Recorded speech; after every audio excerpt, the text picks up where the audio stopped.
Ladies and gentlemen, Snap-on Mark coming right at you. I saw quite a few questions like this in the comments about how I was able to obtain my underwater upside down welding certs. And truth be told, I was pretty lucky. I'm an old timer and I was sort of grandfathered in. My senior year, they offered a synchronized swimming / arc welding course through somebody shuffled some paperwork wrong. And I was able, upon completion, I was able to actually get certified in both.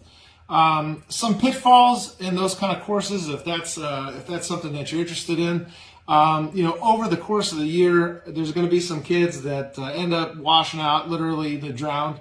And there's going to be the obvious things, electrocutions, welders flash, things along those lines, if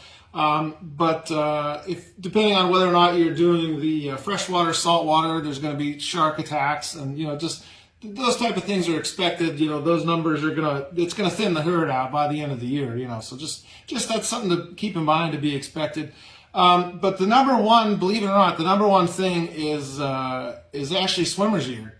And it takes out more people than you'd like to believe. It's crazy. Actually, in the mid 90s, believe it or not, it was the number 3 or 4 leading cause of death in the United States. It was car accidents, cardiovascular disease, cancer, and then I believe swimmer's ear.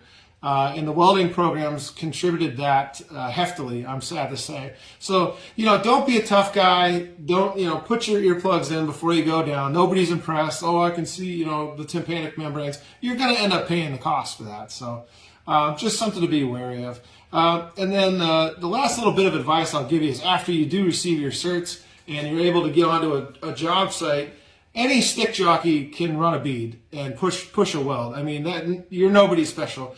You need to treat it like it's the yard in prison.